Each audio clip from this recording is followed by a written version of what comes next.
This project, I didn't show you when we pulled all the furniture out and the trash out.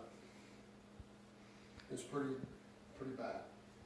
We hauled all that off. All said and done, so far we pulled out 4,400 pounds of trash to the trash pile. The real issue is the floor dropping in right here. I don't know for sure what the issue is, but the floor joists are not there. I'm thinking that it's because of the air conditioner filter probably being clogged and it ran water out the front instead of out the back. And it shows water stains down here, and it ran over there. The exterior plywood on the outside was swelled up and rotted.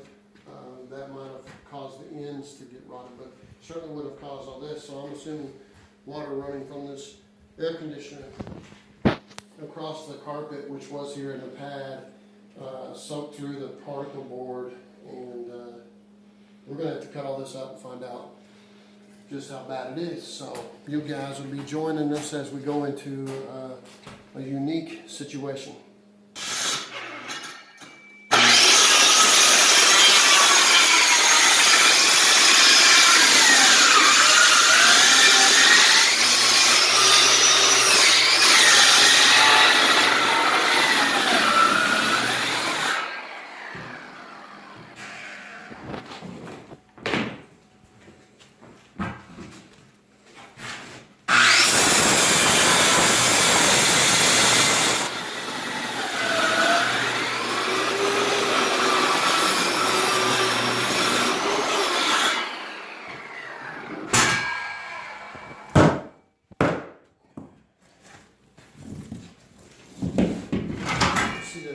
Through the floor with cutting a hole in the saw, sort of like I do with mobile homes, cut in between the floor joists. This is the floor joist. I'm really not that strong.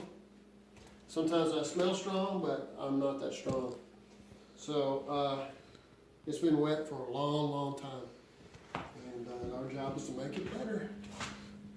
It's went through plywood underneath, and then particle board, and then the floor joist. So it had plastic too, by the way. Somehow it still got through all of that. So here we go. A couple hours later, when I say couple, I mean two. We've got all this out, and that one, although it looks, it's pretty good. And we're gonna put new floor joists in. I'm gonna try to encourage them to put plastic down, so that we won't get all the moisture up onto the floor joist.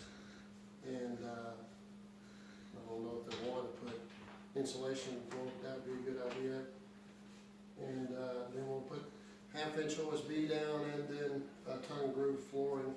Some of this area we'll have to cut the particle board, but we'll leave the plywood, the 1/2-inch plywood. We'll cut this out because it's just too swelled up, like behind on this area here. It's all swelled up because of moisture. And we'll cut that out and put new in. And, but this is what you can do in a couple hours, 2.5 hours. Plus talking with the guy who owns the place, who's thoroughly depressed and disappointed. What we're going to do now is continue to clean up and pick up, and we'll take you through as we put it all back together. What to do is put in another 2x10 here to help feel more secure about the support of this wall, because that was rotted also. Not something I wanted to take out and mess with the siding. I'm going to talk to the owner about it. In this area here, we had already replaced it from the outside, so I went ahead and covered this area. So again, I feel more solid. But we're going to put another one out here even, so we'll have something to screw the plywood to, and give it more support on that edge. And that's what we're at to now. We're going to put in floor joists, and we have those ready to roll. We'll have to fasten and mark on that wall. Okay, so far, in what, an hour, We put in all of the floor joists layout, and the guys have struggled. We've got all the plastic on the ground, which is something I wanted to do to make things better. We're using pressure treated. You don't have to, but it doesn't cost that much more to go ahead and put pressure treated in. And it's the second time in very recent that I've seen plastic in the flooring catch water and then rot everything, floor joists and everything. So you might think about those kind of consequences. It's probably the 4th or 5th time I've seen it over my 26-year period in this area. So I probably wouldn't put plastic in between the layers. I understand there's probably a reason, but if water gets consistently on there, it spreads over a larger area than if it wasn't there. It just stay in one area, maybe 3 or 4 feet, and this wouldn't be as big a project. But now we screwed everything, and now we're getting ready to put down plywood and some floor stiffeners, and we'll bring you in when we got this 1/2-inch plywood that matches what is already there, and then we'll go the other way with the thicker plywood. Fasten the floor screws. And we're going to do more of the same, but we're going to use a different type of plywood to go on top of this. I'll probably run across the floor joist now and think about it. So that's what we'll be doing. About 3 hours in, we've got all the plywood down.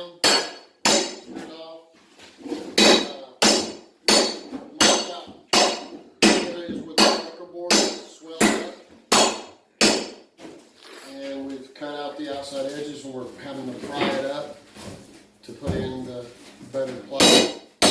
And we'll have to do something here.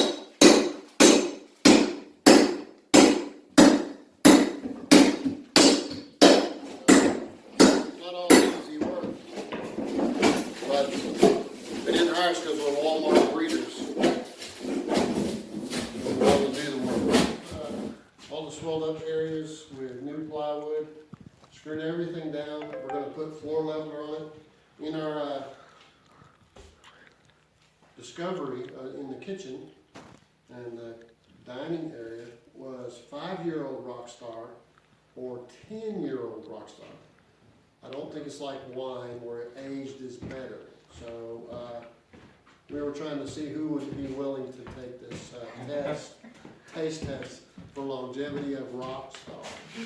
Rockstar recovery, you might need recovery if you drink 10-year-old recovery Rockstar. This is